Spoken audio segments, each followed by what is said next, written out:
पार्वती जी के मन में भाग गया तपस्या करनी चाहिए, तो पार्वती माता तपस्या करने गई। सप्तऋषि आए, तब का प्रभाव बड़ा अद्भुत, सबने समझाया लेकिन नहीं मानी। पार्वती बोली चाहे तुम जितनी परीक्षा ले लो। सप्तऋषियों ने समझाया भोले बाबा के चक्कर में मत पड़ो, विवाह के लिए विवाह करना हो तो हमें बताओ, हम तुम्हारी शादी बढ़िया विष्णु भगवान से करवा देंगे। तो पार्वती मैया बोली या तो मैं विवाह करूंगी तो भोले बाबा के साथ, वरना कुंवारी ही रहूंगी। सप्तऋषि समझ गए कि बिना भोले बाबा से कनेक्शन जुड़े इन्हें मानने वाली नहीं है। भोले बाबा को बताया बाबा तुम्हारे नाम की लंबी तपस्या चल रही। भोले बाबा बोले क्या करें? सप्तऋषि बोले विवाह कर लो। भोले बाबा बोले एक विवाह किया तो था।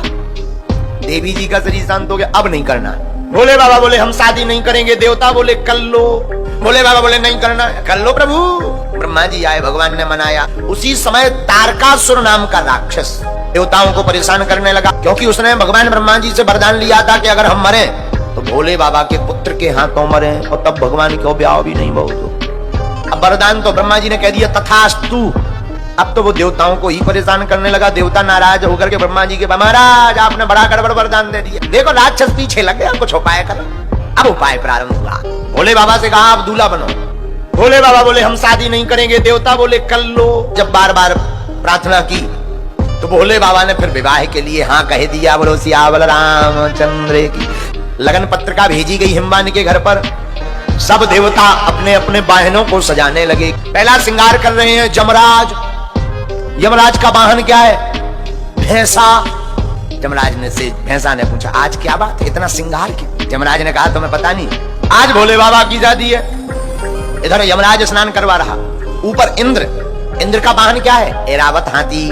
सब देवता अपने अपने वाहन का श्रृंगार कर रहे, पर जिनकी शादी होनी है उनके ऊपर किसी का ध्यान नहीं है। शाम का समय होने वाला, बारात कुछ देर में जाने वाली, दूल्हे राजा तैयार नहीं है। तो भोले बाबा से भी कहा बाबा आपका मेकअप होगा। क्यों?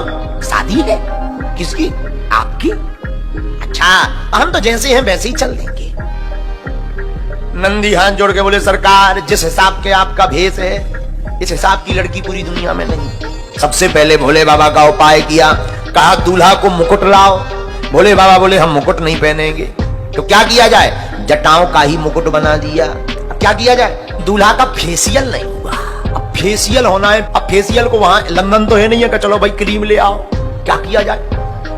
नंदी बोला चिंता मत करो, फेशियल की क्रीम अभी हाजिर होती है। कैसे? नंदी भागा भागा गया। कहां पर? एक मरघट में, शमशान में। वहां से राख भस्मी 5 किलो उठा कर ले आया। ये क्रीम का काम करेगा। अब जरा देखना, एक तो भोले बाबा का रूप भी है श्वेत, ऊपर से लगा दी भस्म। अब कहा बाबा खड़े हो।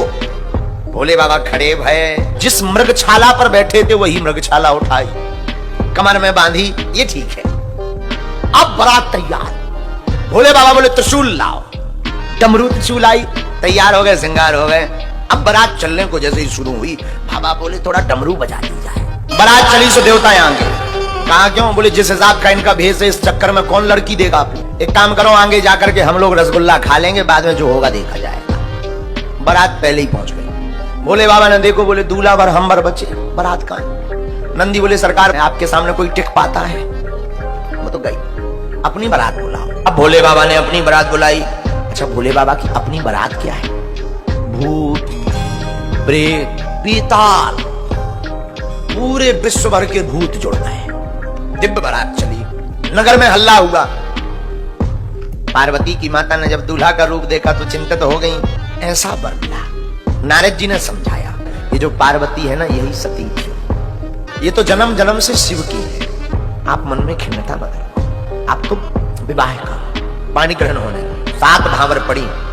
विदा का समय आया, बाबा की विदाई हुई। विदा होकर के बाबा आए, कैलाश पर्वत पर बैठे।